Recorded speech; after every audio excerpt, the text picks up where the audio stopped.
I don't know anything about this business model. I will pay you $10,000 if you let me follow you around for 2 weeks. It's $1 million with rent and 2.5 employees as your overhead. I'll take that all day. They asked, if you were to win the title of Miss Nevada, how would you market the organization? As a business owner, I know what it takes to build a brand and to represent a brand.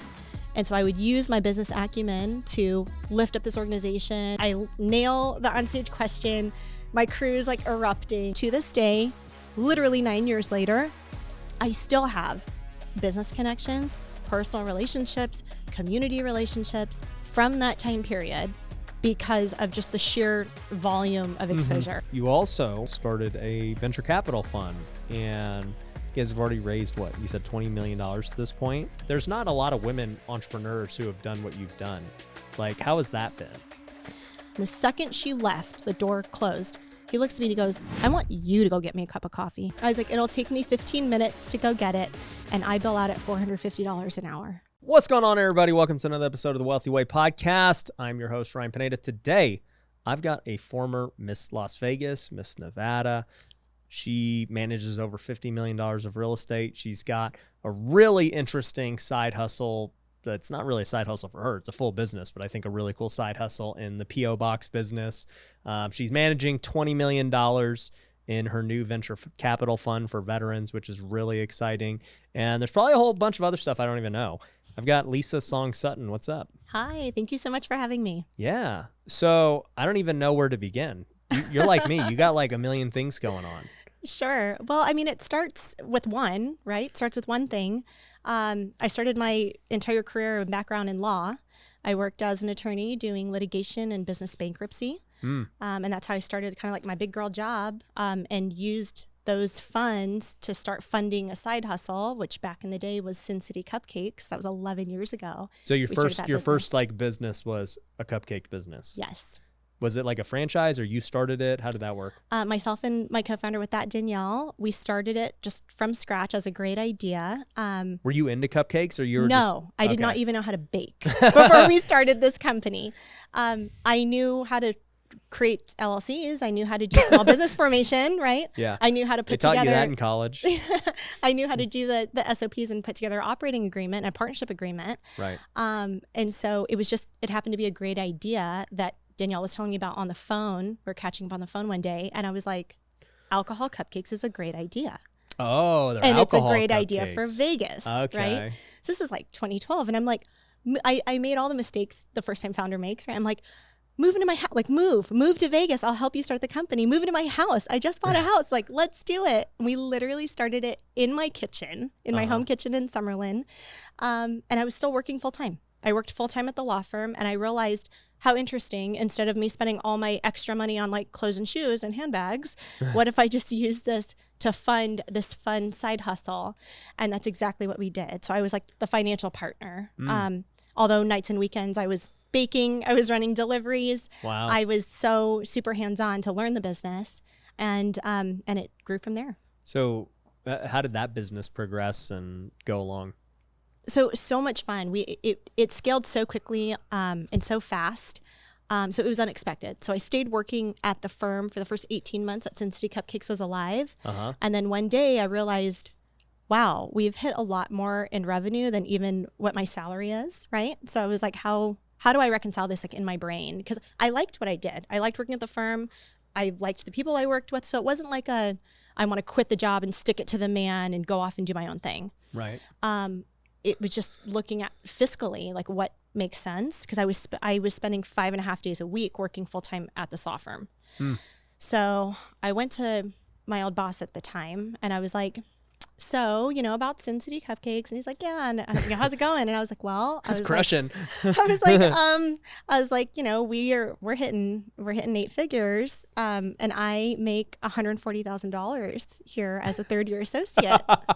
And he looked at me, he was like, he gave me a $20,000 raise right on the spot. And he was like, you can't leave yet. He's like, just hold on, And so, I initially went from full-time salary down to part-time, and then I did part-time hourly, and then I was per project. So it was kind of like a slow progression, fade away from my day job, from the 9 to 5. Yeah. And I am grateful that I did it that way, that I started my entrepreneurial journey that way, because I was able to do it in a very risk mitigated way. Yeah. I didn't sweat how I was going to pay my mortgage. I didn't sweat how I was going to like live. Yeah. Right? As this business proved itself, you were like, all right, I can, take some off the table over here. Sure. Yeah. Yeah, And I businesses are expensive. People forget that. Yeah. You know? I think my journey was similar because, I got started flipping couches. That was like my first ever business. Right, yeah. And, I'm flipping these couches and making money, and then I get into house flipping. And it was not like I just quit, flipping couches. Like I still flipped couches for like a year and a half and slowly started to fade away too once real estate and flipping became much bigger. Yes. And then I was like, all right, I can definitely get by. I don't need like a consistent income. I'll be good. And it's a matter of like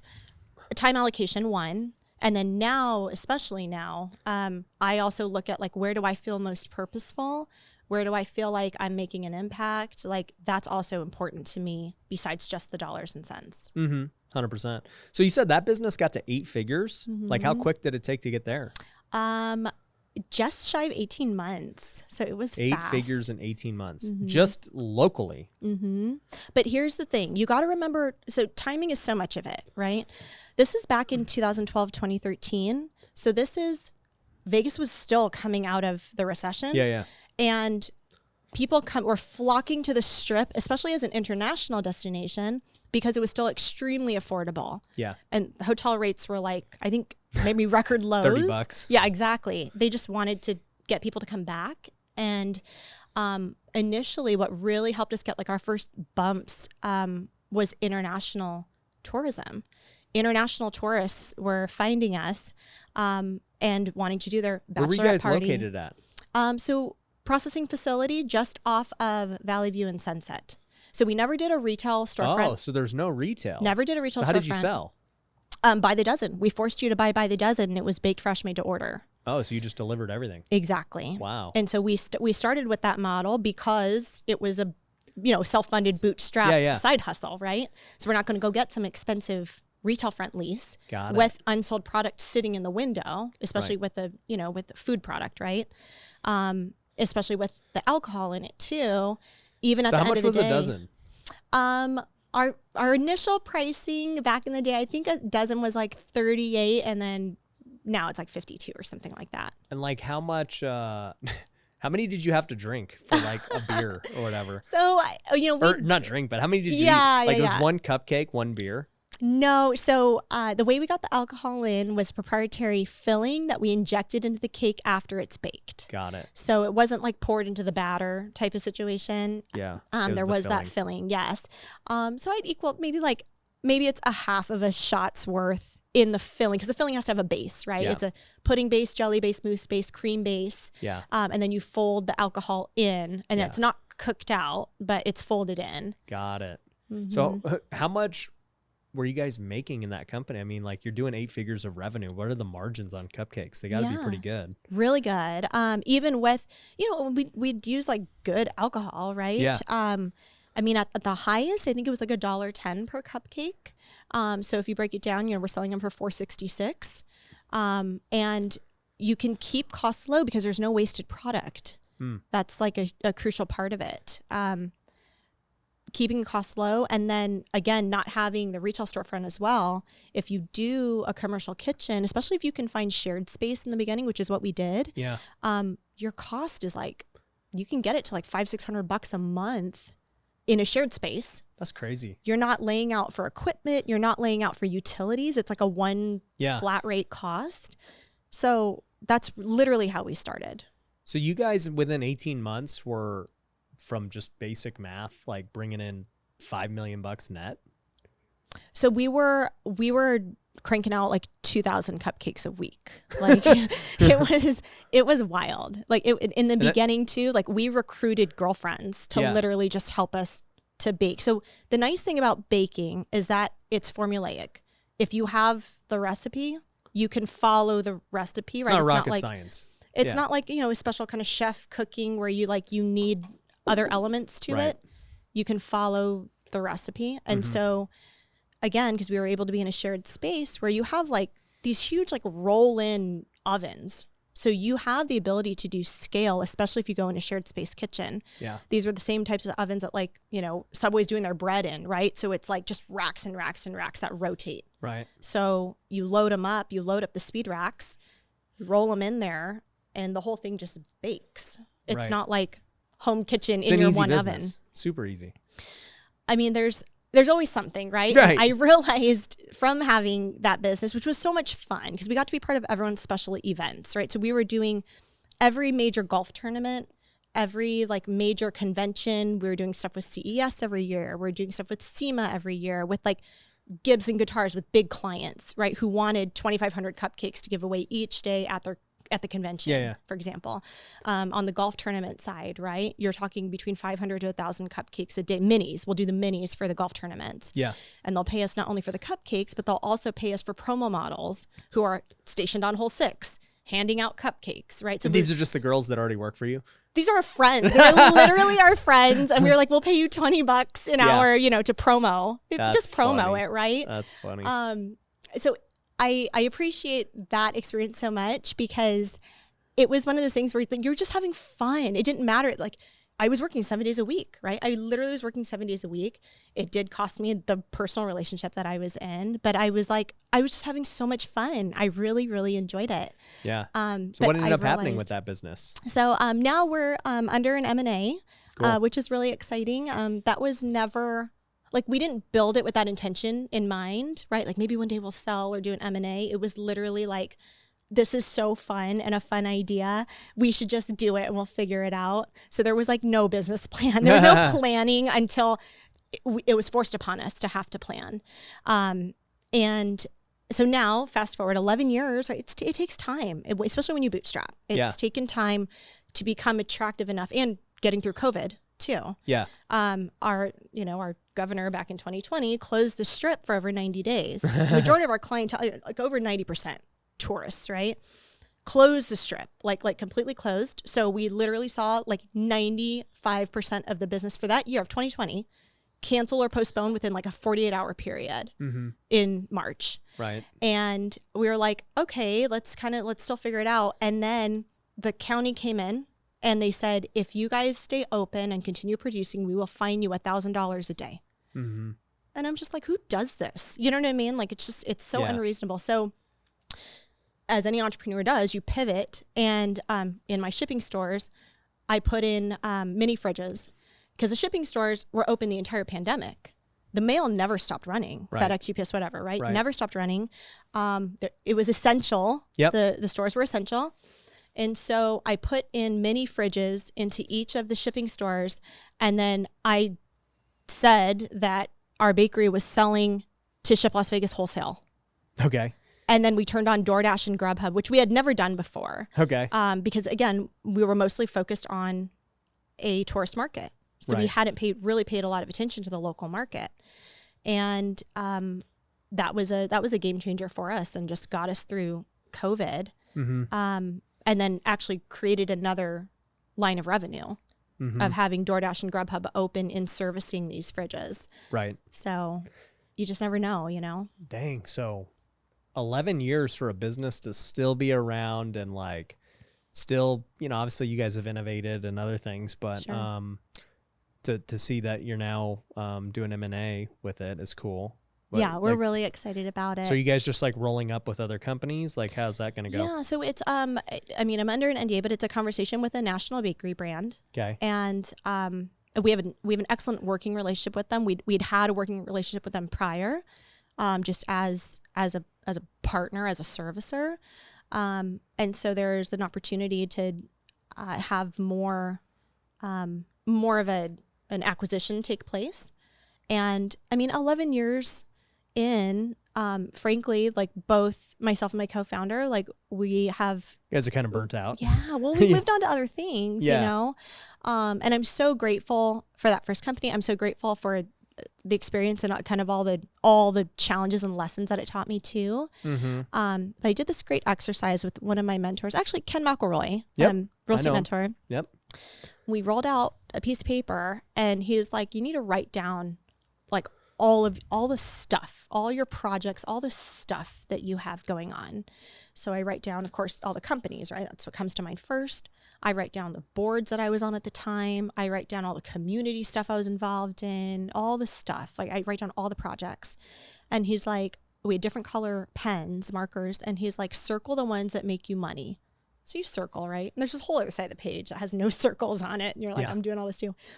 And then you circle what things like make you feel purposeful, like what's purposeful work or activity. Circle some of those. Then you circle what could you see yourself doing for the next 10 years? Like in a decade, are you still involved with whatever this project is? And you circle some of those.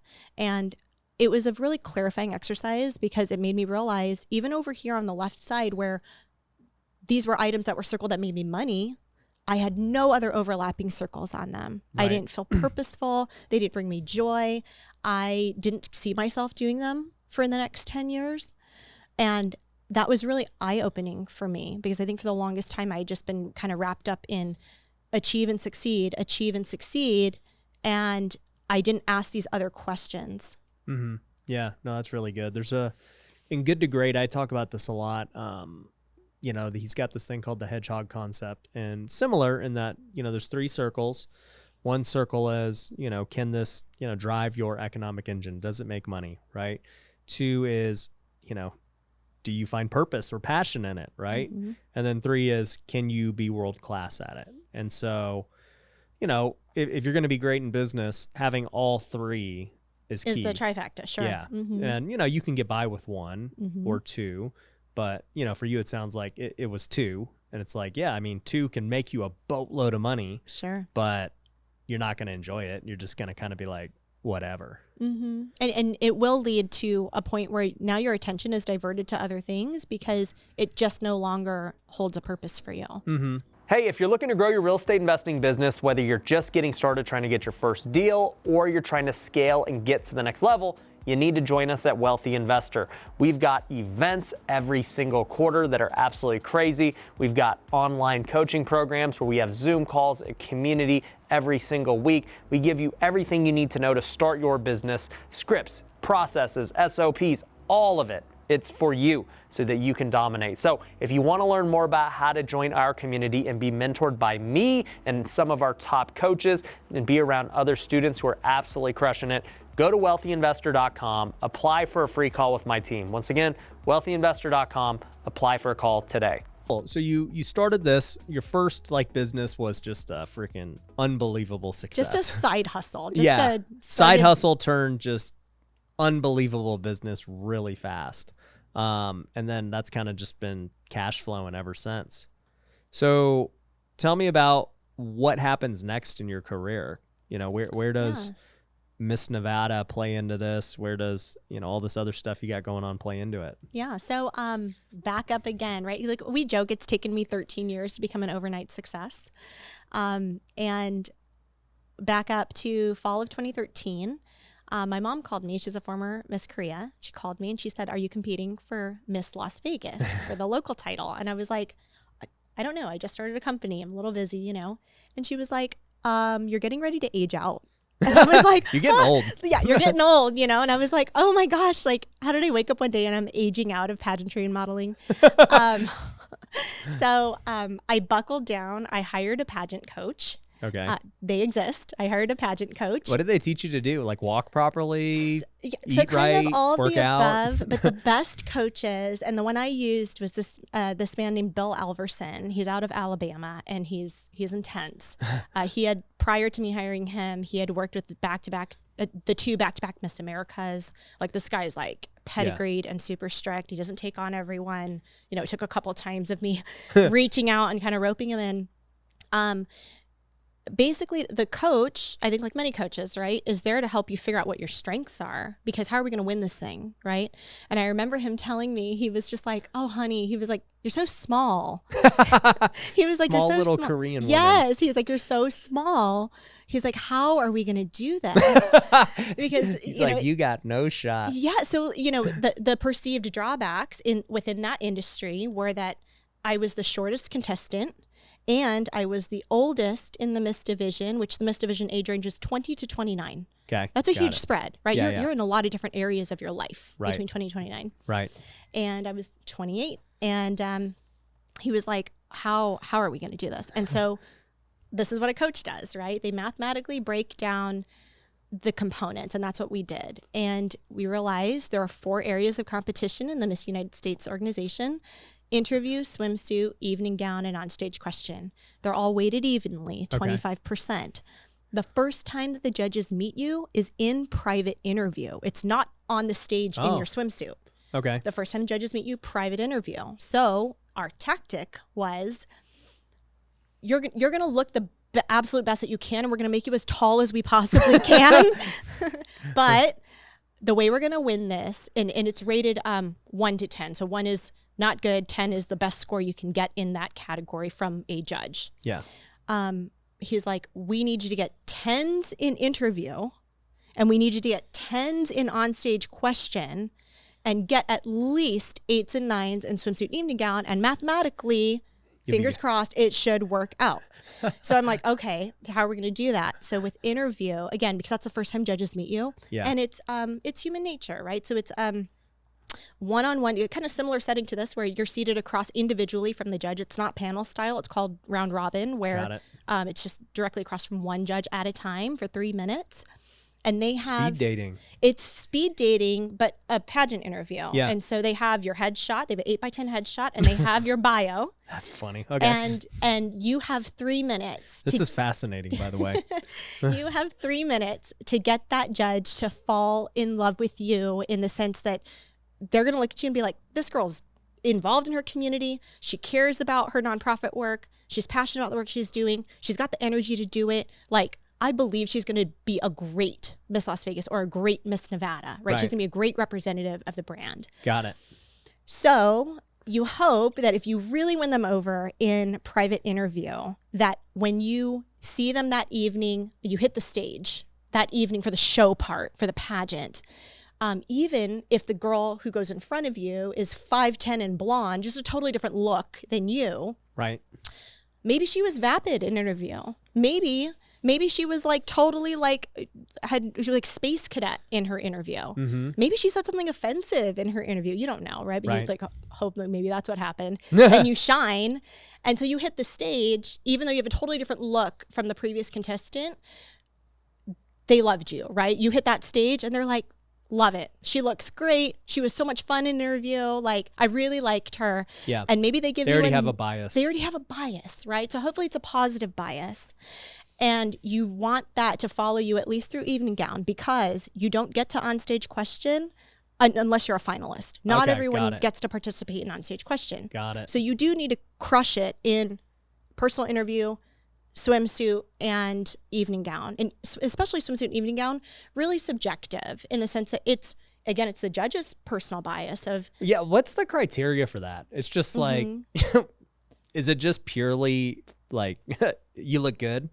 Like, what is it? Yeah, so it's not necessarily like, oh, they look good, but there's a lot of things that go into the look good part. Like, right? Is it their body? Is it like what plays into it? Yeah, it's less their body. It's more like, how are they carrying themselves? If they're hitting the stage with confidence and a huge smile on their face, for swimsuit in particular. Right. For swimsuit in particular, it's a physical fitness, right? So you're demonstrating your ability to be disciplined. Yeah. You're demonstrating like a healthy lifestyle, and in my opinion, a healthy lifestyle directly correlates with your just ability and energy to execute, let's say, tons of appearances, right? Yep. And then it's kind of the overall like vibe, right? She's hitting the stage and she's smiling. She's having a good time. The audience is going nuts. Like, this is a winner, right? I'm feeling the winner vibe. Okay. Part of our strategy as well, because remember, I had all this stacked against me, right? My coach was like, he's like, you need to have everybody you know in that audience. He was like, I don't care what it takes. He's like, you better pack that audience. And exactly. We had over 60 of my family and friends come to this pageant. Just went nuts. They had my name, they had one of my like headshots. My mom went to Lowe's and bought paint sticks, and we hot glued my headshot, like a big 8x10 headshot. We hot glued them onto these paint sticks. So they had posters. So every time that I came out on stage, there was like an eruption Right. from that part of the audience. So much so the judges were like, geez, you know, Yeah. and they're screaming, they're going bananas. And again, it's psychological where you're like, wow, like this person has so much support. There's a huge contrast and difference when you have this eruption from the crowd versus like even a girl who looks great. If there are like 3 people clapping, it's just a different mood, right? Right. So, yeah, with swimsuit, you're looking for somebody who's like energetic, confident. How does she present herself? And kind of same thing in evening gown. It's like, it's a classy vibe. So what is she wearing? Right. It's different if it looks trashy, right? Does she have a classy vibe? Is she wearing it well? Is she picking something that suits her body? So regardless of whatever your shape is, right? You can dress, you can dress wear something in for a you. flattering, exactly, in a flattering, attractive manner, regardless of your size. But I think with evening gown in particular, they're more looking for almost an ideal of like someone who's going to be a role model, because this person it's very public, it's forward facing. You do a lot of work in particular in the community with kids. You do a lot of work with children and like schools. So is this someone ultimately that's going to be a great representative for the organization as a whole? Right. So that's then important. You did that well enough to get into interview. So I make the finals. Yep. Yes. I'm called as a finalist for onstage question. Yep. Now, there are 2 forms of onstage question in pageantry in general. It's either what they call phone booth style, where all the finalists get the same question, but you're like soundproofed, right? So obviously you don't hear other people's answers, but every contestant gets the same question. Or you have fishbowl style, where you pluck a question out of the fishbowl. Got it. As a contestant, you're hoping that it's not fishbowl, because if it's fishbowl, you run the risk of getting like a stupid question that's like, if you could be a candy bar, what would it be and why? And you're just like, no, you know, like there's so much more I could say. So when it is non-fishbowl, then you know as a contestant, it's probably going to be a more substantive question, which if you knock it out of the park, that's going to allow you to like really have a great score. Yeah. So luckily that year it was not fishbowl. It was like a phone booth style. And so all the finalists got the same question. And they asked, if you were to win the title of Miss Nevada, how would you market the organization? How would you market the organization? And I said that I would utilize, as a business owner, I know what it takes to build a brand and to represent a brand. And so I would use my business acumen to lift up this organization. And I'm paraphrasing, but it was something along those lines. But I'm going to be great. I used the word business acumen in my answer. And like my crew just erupted. They were just laughing. Like they were just like, Lisa, like you're just dropping bombs. You know what I mean? Like they were just like hilarious. And let's face it, it's a 2-hour show. I think my whole crew had been drinking at that point, right? So it was like by the time onstage question hits, they're just like wild. They had a bunch of cupcakes. They're They cupcake killed it. wasted, and it was wild. And I nail the onstage question. My crew's like erupting. Yeah. And after that, I was like, okay, it's in God's hands. Like, that's it. I feel like I've truly done all that I could do to prepare to show up as my personal best. Like, let's see what happens. And the woman that was the first runner up the year that I won, so first runner up is second place. Yeah. She was the first runner up the previous year. So she's been it twice. So everyone was like, it's her time. She's put in her dues. Like you know what I mean? Like I really had it stacked against me. And so you're down to the final 2 and you're holding hands. And it's her again. Well, and so, we're looking at each other and we're both like, you did a great job. It was like, it was a really nice exchange. And you hear the MCs say, the first runner up is, and you don't want them to say your name. Yeah. Right. So you're just like, please don't say my name. Please don't say my name. And they started to say, her name was like, I think Crystal. So they started to say, and you just hear like eruption. Like, my whole crew is like screaming. One of my friends had videotaped it, right? Or videotaped it on the phone. Yeah. And my mom stands up and like does like the Rocky, like clasps both hands, like waving it around. Proud Korean mom. Yeah, 100%. Yes. And so it was just awesome. It was a really special moment. And I'm so grateful for that time period. And after that, after winning, was actually when the real work began. Yeah. I did nearly 500 community appearances. Wow. Volunteering in schools, reading in hospitals, working with nonprofits. I did a Boys and Girls Club tour of the whole state. Wow. I was on Native American reservations. Wow. I was everywhere.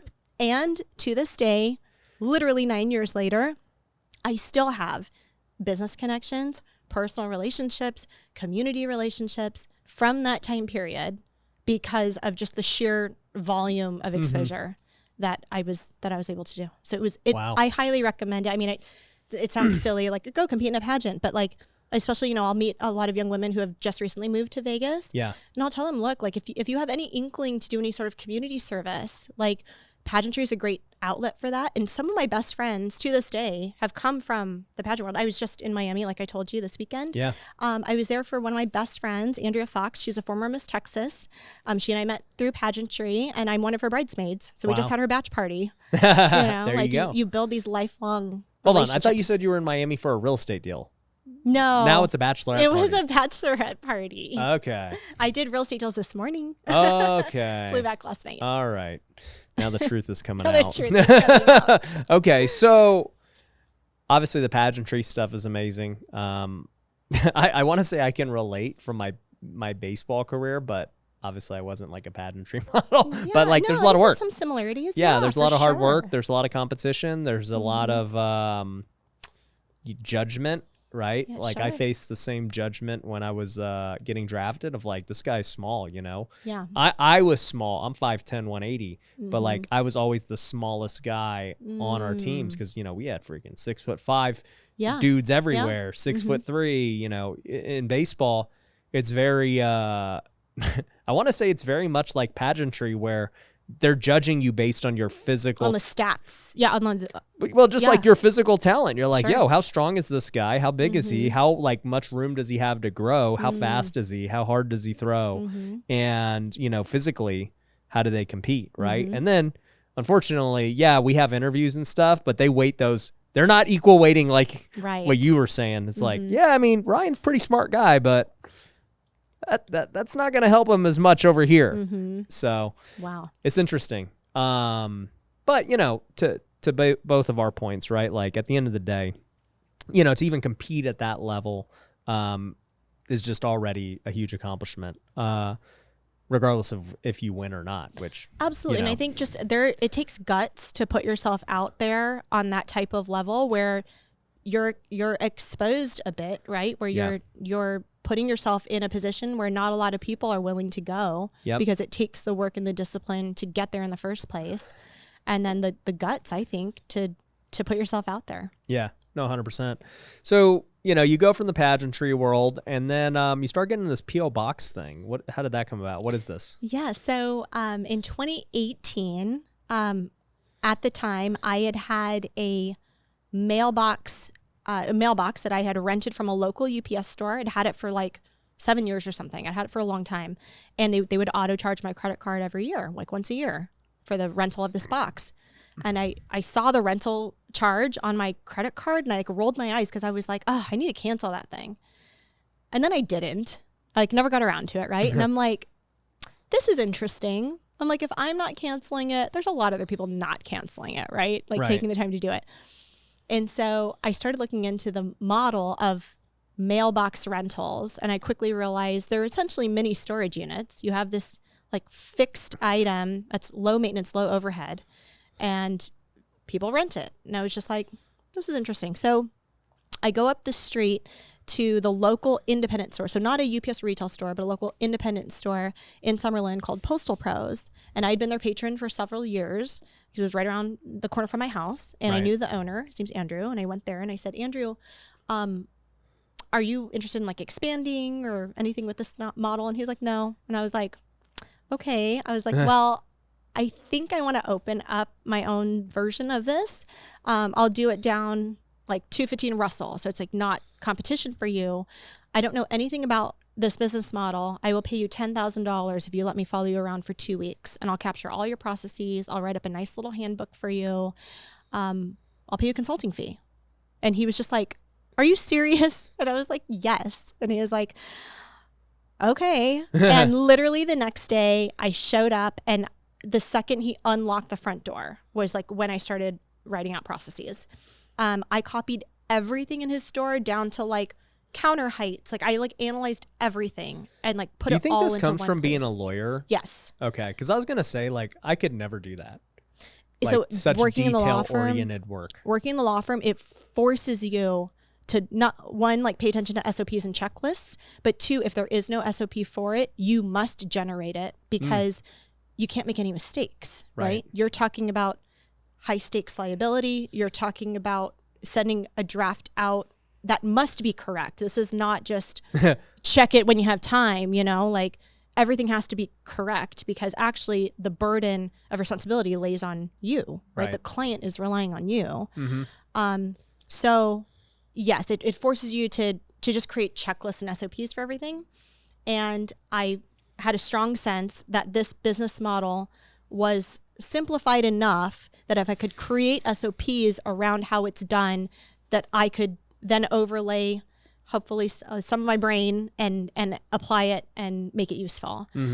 And so that's exactly what I did. I copied the software he had on his computers. I just copied everything. So it was like information overload and then modified it into my own stores. Right. So for example, in my own stores, my counter heights are higher than in his stores because I realized when you're helping a customer and you're doing packages, you're standing up. You're not seated on a stool. Right. Just on the implementation level was when I realized these little things of working there for over 2 weeks. And I worked there every day. They thought I was like a new hire, right? Yeah. So his customers were coming in and I remember I had this guy come in and he was like, you know, he's like, pulled me to the side. He's like, you're too pretty to work at a shipping store. And I was like, thanks. Like, I was just like, thank you. So I'm so grateful that he allowed me that opportunity.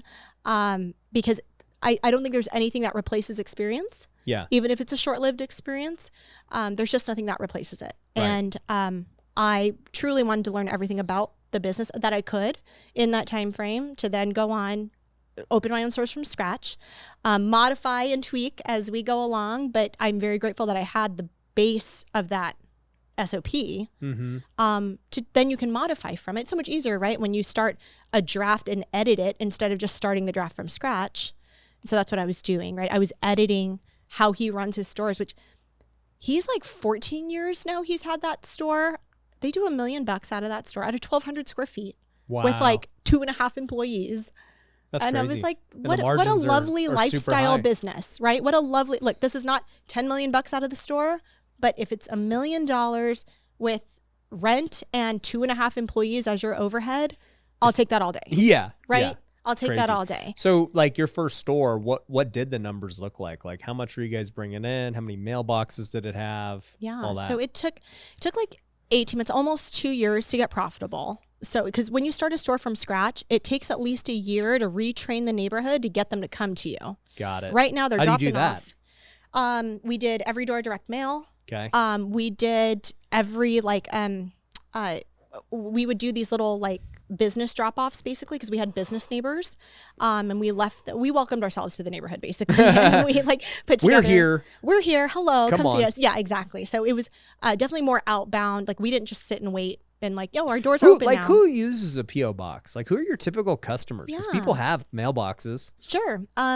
Majority of them actually are small business owners who have started a side hustle from home. Right. So, especially here in Nevada, you know, if you look up Secretary of State, you have to list an address. Yeah, you don't want to put your house. Sure. And most people don't realize that until they have put their house. They started the LLC and put their home address because it just asked you for your address, right? They input it in. They're like, oh my gosh, this is public information. Yep. And so they quickly realize I would like to have some privacy around that. And a mailbox is one of the best ways to do it because we also are a safe place for your mail in the sense that we'll sign for the packages. We'll hold the packages. So how much does somebody pay for a mailbox rent? $20 a month for the small, $30 a month for the medium, and $35 a month for the large. And what we did was just market research on that. We called around to basically our competitors that, you know, could be nearby and asked how much they charge for a mailbox rental. And we priced it based off that. So I didn't price it off Andrew's pricing. I priced it off of the location. So when I first started flipping houses in 2015, I got an executive suites. And I was like, you know what? Let me go get an executive suite. At the time, my rent was $300 a month for, like a 8x8 office. And for me, it was just nice being able to put that on like my business card of like an official office address. I do truly have an office, whatever, right? And I soon realized that I would never go in the office. Like I thought in my mind, I was like, yeah, I'm going to be more productive by having an office. And like, I just never went. And it just faces interior walls. Like you don't get inspired in there anyway. Yeah. I'm just like, yeah, this doesn't do anything. So then I still wanted to keep the address. So I ended up saying, hey, like, can I just get a mailbox from you guys and whatever? He's like, yeah, it was like $100 a month. And I was like, all right, that sounds good to me. Right. And so I got $100 a month. And like, I did that for a few years, and so he made easy money on me. Like I'm literally paying him. You're not even using the space. I'm like literally using it for nothing. And he would call me whenever my mailbox would get too full. He'd be like, bro, you got like a lot of mail. And I'd be like, all right.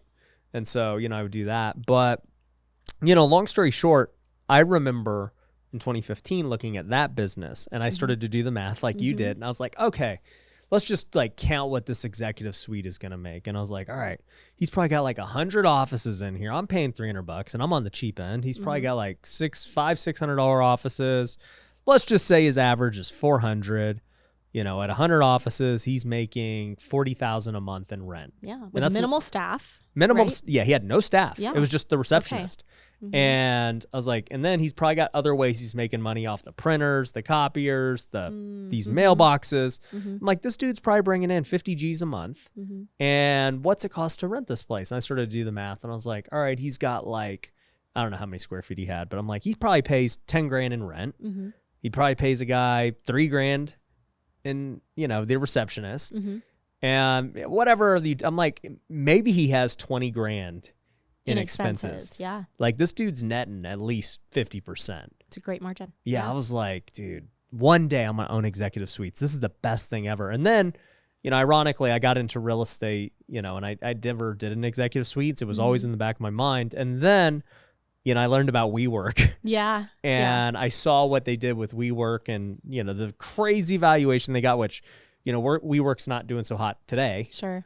But to see like WeWork that concept, take the concept and become I don't even know what they got. Like $30 billion business is what they got valued at one point. Crazy. But it's that idea, right? It's that premise of like, you were using it yourself. Yeah. And then just kind of realizing like, wait a second, like, what if I tweak this, or like, how exactly does it work? And you realize like, it's not that it's overly complicated or overly sophisticated or like a $1 billion idea, but looking at it from like, this is an interesting lifestyle business. And if I can do it at scale where you have multiple locations and you've got some other ways to promote the business model, I think it's a really interesting form because it's always going to be needed and around, right? Yeah.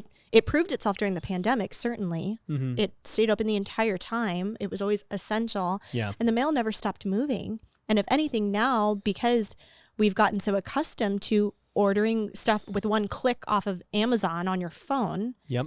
where does that go? It gets shipped to you. Yep.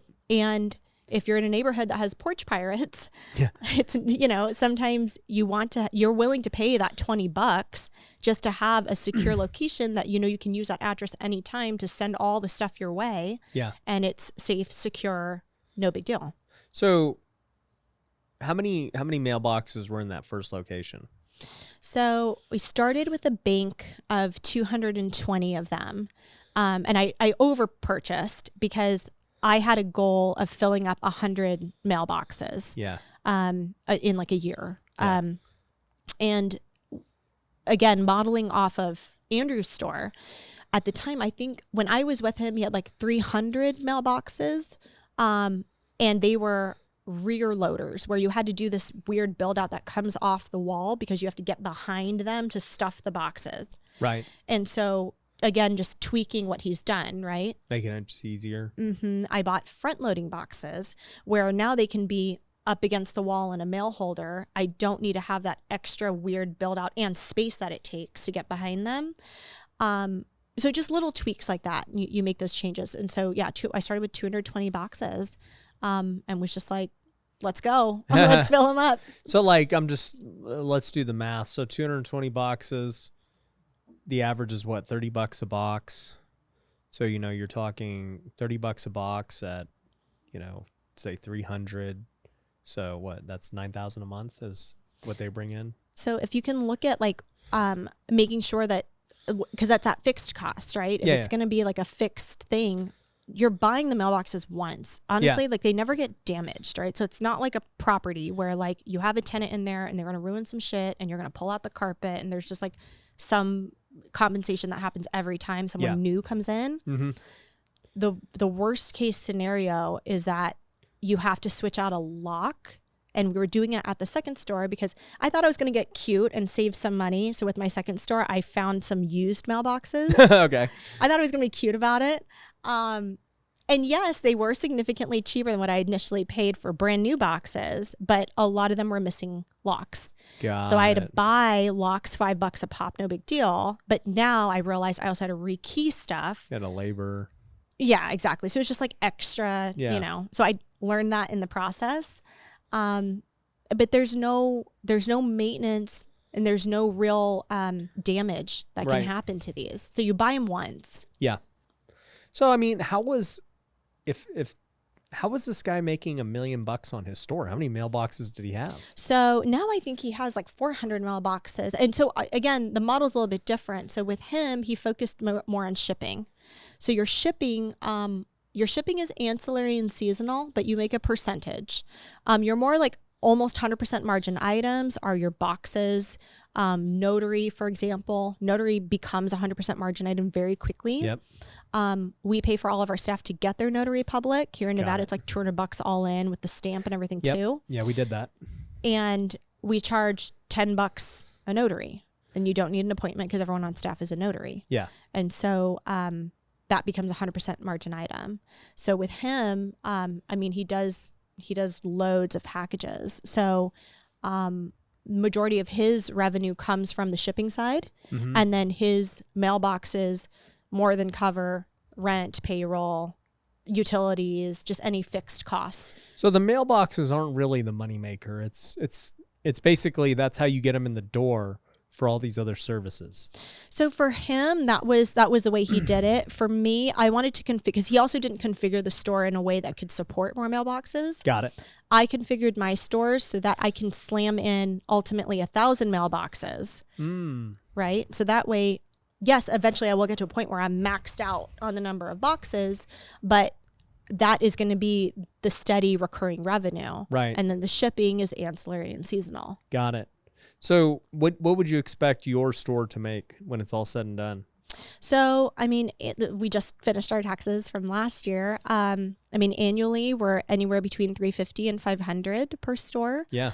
And it's interesting too, because again, the bulk of your shipping revenue actually comes in Q4, which for many businesses, sense. Q4 is quiet, right? Yeah. Or it's kind of a slow down, ramp down. Black Friday, Christmas. Yep. Kind of like that mid-November to mid-December holiday shipping is like really intense, really crazy. And you have to staff up, right? You'll add an extra shift or something, like an overlap shift with team members. But then it's like over. It's like happens so quick. And it's nice because especially, this being in real estate, right? Sometimes traditionally, especially on the brokerage side, Q4 will be a quiet time. And so it's nice that just on a personal front, in my personal business portfolio, I have a business that I know, like clockwork, every Q4 is going to be nice and healthy. Yeah. No, that's great. I think I love the simplicity of the business. Obviously, I love anything that's recurring revenue, so that's easy. They're not going to cancel. Yeah, they only cancel when they move. They literally will move, right, to either another side of town, or they move out of state and they're like, I just don't need my mailbox anymore. We have mailbox customers that we've had from literally the first month or two of opening a location. They'll still be our customers to this day. Because you just, look at the one I had at UPS. I never changed that address. I didn't close that UPS box until I'd actually opened my own store. You just hold on to it because it's the address. It's the address you use. Yeah. You don't want to change all the other stuff that it's associated with. It's super sticky. Yeah. It's so annoying, right? You want to change it. It's a pain. No, I think that business is great. I think it's also very scalable. It's not difficult to go do this in a lot of different markets. Right. And, that's what I like about it too, is that it really, it's so accessible even on an owner operator level. So it's okay if you're not some like big fancy, oh, I'm going to build a tech company with a huge board of directors and go raise all this money. Like, you can be an owner operator and a solopreneur if you want, which I don't recommend, but you could be a solopreneur and start a business model like this and work the store yourself and bootstrap it to get to a point where now you can afford to hire someone part-time to help. Totally love it. So, I mean, obviously you got that business going. You guys have multiple stores now. You're looking at acquiring other stores, and I mean, the opportunities are endless with that, right? So, you also, I mean, and just to keep adding to the list, started a venture capital fund, and you guys have already raised what you said, $20 million to this point. Yeah, it's really exciting. It's called the Veteran Fund. I come from a military family. My father was a Vietnam veteran, 20 years U.S. Air Force, 20 years Department of Defense. So the military community and veterans in particular, certainly near and dear to my heart. Myself and my 3 other partners in that fund called the Veteran Fund. This is about 18 months old now, and it's been so much fun. So we're an early stage venture capital fund that invests in technology companies that are focused on national security or dual use, and they must have a veteran or military spouse on their leadership team. So how did you go about raising the money? So not being from venture myself, as an entrepreneur, I'd always kind of self-funded and bootstrapped. I really relied on my partners to just kind of get a glimpse into VC world. And that's part of why I joined the fund in the first place, because I wanted to learn more about venture, but I just didn't know how. Right. And so initially our first round of raises was literally family and friends, like people who will pick up the phone when you call. Yep. Just kind of going through that Rolodex of who's within, and we have skin in the game. Like, I also put in 6 figures of my own money. Yep. We all put in as well. But then started down the list of like, who's in my life, right? What mentors do I have? What people do I know would feel aligned with what we're doing and would be willing to invest? And so we literally started with like an anchor family and friends round, $100,000 a pop. And then we scaled up to family offices. And we have I'm so grateful. Like, we have the Kraft family on board. They own the New England Patriots. I mean, just incredible people. And that's what we've been focused on, of kind of cracking that layer of family office. And you realize you just get now you're an institutional, right? You're talking to JP Morgan, you're talking to Wells Fargo, where their check size is $5 million minimum, So you're raising big checks then, like not like small, because like for us, so I have Pineda Capital, which is our real estate investing fund. And, we just started Pineda Partners for business acquisition. But, to be truthful, majority of our investments are all just normal people investing $50,000 here, $100,000 here. We've had bigger investments like $500,000 or even $1 million check, but we haven't gone to, JP or Wells and been like, hey, can you give me $10 million to like go do this thing? Yeah. So I think there's definitely value in making it accessible the way that you have, with the way that we operate, because of the type of deals that we invest in. With early stage tech, they need big money and they need it fast because it's like jet fuel for the company. Yeah. So as a result, again, that anchor round of $100,000 was the minimum that we had started at. Now, if you're an individual, we're not taking less than $500,000, simply because we are deploying at the same time. So when we do due diligence on a company and we decide that we're going to move forward with them, issue the term sheet, and then we're wiring within days of everything getting settled. So we're a nimble fund. We're not some like, you have 2 quarters of due diligence and whatever. Like, we're going to deploy fast if we feel like it's the right move, because when you're talking about the types of companies, like for example, the most recent investment we just made into a company called Firestorm, they're 3D printing drones that have deliverables on them. Right. So it's missile carriers. They can deliver humanitarian aid, but frankly, from a national defense standpoint, it's because they can attach missiles to them and they can print them at 1/10 of the cost of what the government's paying right now. So our sweet spot as a fund is, one, to help our portfolio companies get that non-dilutive funding from the government. Right. And then secondly, help them get those big government contracts. So Firestorm, was named as part of a $46 billion contract from the United States Air Force. Got it. So like that's where you're looking of where's the base here for that dual use component. You have a commercial application, but where's the government application, and how do we insert ourselves into that? No, that makes sense. You're adding a lot of value to these companies beyond capital. You're 100%. Like, hey. And that's why I fought to be on the GP team. Yeah. So initially I was pitched to be an LP. Got it. In the fund. And I was like, I love it. I'm on board. Because I knew one of the three GPs very well. He's an attorney in San Diego. Amazing guy. And so I knew him well. And that's how I got kind of roped in the first place. Yeah. Get pitched as an LP. Great. I called him back 2 days later and I was like, Justin, what is it going to take for me to be a GP? And he was like, it's not really how it works. And I was like, we're not looking for more partners. Exactly. Like we got it figured out. Exactly. And I said, okay. I said, well, I don't know anything about venture. I said, I don't know what value I have to offer here, but I want to be a GP. I was like, I don't know anything about venture. I Yeah. said, but what I do know is that I want a say in what companies we invest in, and I want a say in how we show up for these founders, because it's not enough just to write them a check. You know Right. what it's like to build a business. It's Yeah. just not enough, right? For them to really succeed. Yeah. And he was like, oh, and I was like, talk to the guys. I'll fly out. We can all powwow in person. Because at that point, we'd only met over Zoom, the other partners. And I was like, I think I can bring some real value here. I have a load of potential LPs that I can just rattle off right now. Yeah. But more importantly, like, I can help scale this thing. Like, let's do it. You're like, I'll hold my weight on raising capital with you guys. Correct. But Yes. I got other stuff. Yes. And also, this is fund one. So I was like, I'm willing to come in a lower position on the cap table, right? I'll prove myself. Prove myself. It's fund one. I was like, but when we get to fund two, I was like, You'll different story. You'll know my value. 100%. Yeah. No, I love And that because that's what I've had happened. so many people, now that we've done a lot of syndication and raising capital, we've raised over 10 million for our real estate deals in the last year. Awesome. And then, we're raising a lot for businesses now and stuff. But, Mm-hmm. a lot of people have said, hey, Ryan, like, how can I get in on the GP side? Of course, and yeah. I'm like, well, That's where people want to be. Of Yeah, course, I'm that like- makes sense. yeah, you got to figure out how to add value, right? Mhm. So how can you add value? Well, you can bring a deal to the table. You Mhm. could have some kind of expertise. You can be a great capital raiser yourself. Yep. Like there's lots of ways, but we don't need an admin guy. No, exactly. Like, Yeah. you We have that covered. Bring us deals or capital. That's basically it. Exactly right.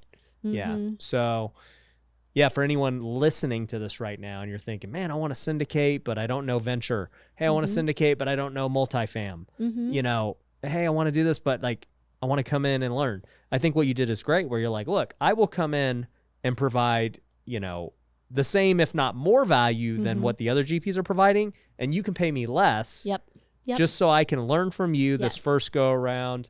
And then, I know that this is a long-term game. So 2, 3, 4, and Exactly 5, right. Mm-hmm. I'll be fairly compensated. Mm-hmm. Exactly right. And if I look at these guys, and we realize that even with our portfolio companies, but like if we say, look, this is going to be a decade-long journey, if we're expecting some of these companies to pop at like year 3 or year 5, then how many funds do you pack into that, Yeah. right?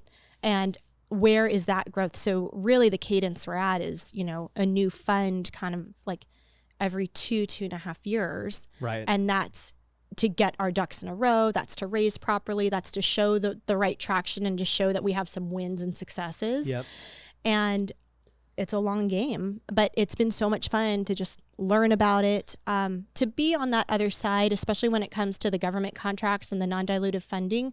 That was a world that I'd like heard of, Okay. but none of my companies have ever done that. Yeah. And so it's been so awesome to have a seat at the table just to learn about it, and realize that like there's so much innovation that comes from private sector, right? I would argue some of the best innovation is coming from private sector. Mm-hmm. And so now, thank goodness, public sector, the government's paying attention to that. And now they've got their own funds, right? The United States Air Force, NASA, they all have their own funds now that will partner as funds of funds Yep. with capital allocators, Yep. right? To say, hey, bring us the best of the best of the best technology that's being innovated on right now in the private sector. And how can we help utilize that for this government application? I love that. So, I mean, obviously you've accomplished a lot on the just entrepreneur side. We didn't even really get into that you manage a $50 million real estate portfolio with your family and everything else. Like you've done a ton. What, for me anyways, like every time I interview guests who do a lot, like it's number one, usually like I'm learning a ton because I'm just trying to pick your brain on the things that you've done that I haven't. But also too, you know, the thing that stands out to me is like, man, there's not a lot of women entrepreneurs who have done what you've done. Like, how has that been?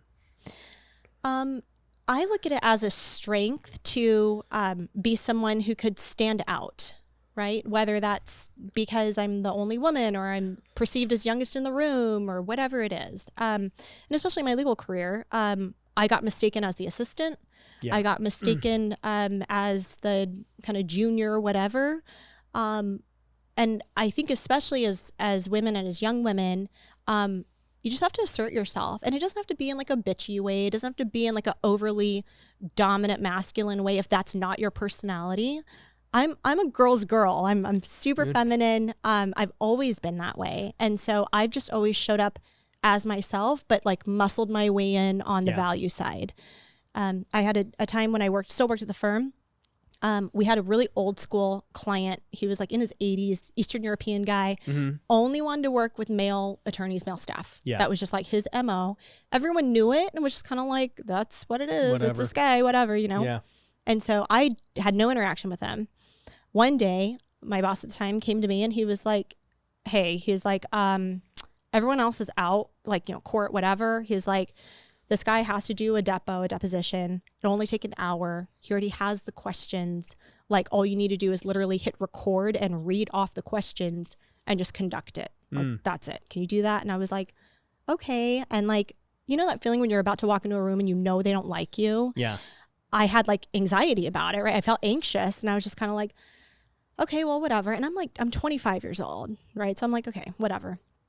I walk in, sit down across the table from him. And I asked, and this is procedurally always done, I said, do you need anything before we get started? He said, I'd like a cup of coffee. No problem. Asked the admin. She comes in, drops a cup of coffee off and leaves. And the second she left, the door closed. He looks at me and he goes, I want you to go get me a cup of coffee. And I was just sitting there, right? I'm like staring at this guy and I'm like, then it was like a standoff, stare off, right? Because I'm like, if I blink, I'm going to lose, you know? So we're staring at each other. And I was just like, blank. My mind was blank for a second. You're like, I don't even know what to think. I don't know what to do, you know? I was just, and the coffee, meanwhile, was like steaming in his face. Like, bro, you have a cup of coffee, you know? And I'm should have just took the coffee and gave it back. Here we go. Yeah. Yeah. And I'm staring at him. I just looked at him and I was like, I'd be happy to go get you a cup of coffee. If you didn't already have a coffee. I was like, it'll take me 15 minutes to go get it. And I bill out at $450 an hour. And then we stared at each other some more. And he just like went like this and like made a hand motion. And I took that as to like just proceed. So I hit record. There was a recording device in the middle of the table. I hit record and I jumped in the first question, get through it. And I beelined out. I like ran out of the room. I was 25, but yeah. I ran out of the room and ran straight to my car to call my mom. Yeah. And I was like shaking because I was just like that had never happened to me before where someone was just so blatantly like gross. Yeah. And I felt like so devalued, right? And I felt intimidated. Yeah. And I called my mom and, you know, I was like, this guy's such an asshole. You know, I told her the whole story and she was just like, okay. She's like, it's okay. Like, clean it up. You know, she's like, go back inside. Like, just, you know, just be professional. Like, go be a professional. And I went back inside, went straight to my office. And then I went up and went over to my boss at the time. And I was like, I just wanted to disclose like what happened because I don't want the client later to be like, she just ran out of here. And like, you know, so I told him what happened and he was like, you will never be in a room with him again. He was like, don't worry about it. You handled it just fine. Thank you for getting it done. Like, don't worry. Yeah. So it was a lot, but I'm so grateful that happened to me early at 25. Yeah. Because now I think back to that, right? If I'm in a similar situation and I'm like, I'm just going to say what I'm worth. Yeah. I'm going to say what I'm worth and you can take it or leave it. But this is right. If you would have been like, yeah, go ahead, go make the coffee. I'd have been like, bye. And I would have taken my sweet ass time and made it the most expensive cup of coffee and billed him, right? Yeah. Like, yeah, that's how I would have handled it if he would have said, still, go get the coffee. I love that. That's great. No, and that's a great story. I mean, for all the women watching, look, I mean, it's usually not going to be an equal playing field, and it's not even just women. I mean, it's not an equal playing field, period. Sure. Like we were just talking about when I got into sports, it wasn't an equal playing field. When you are trying to do a certain position that's maybe, usually run by a certain gender, a certain race, a certain age, you're going to be in a lower position and at an uphill battle. But hey, you got to do it. You can't complain. You just have to make it happen if you really want it bad enough. Exactly. Like you push through and you figure out what is it that you're bringing of value. It's okay if you don't have the most experience, right? Sure. Yeah. But just know what it is that you're bringing to the table. Yeah. Maybe it's your energy and enthusiasm. Maybe it's just your level of figure outable shit that right? Yeah. You can figure it out. You're resourceful. Yep.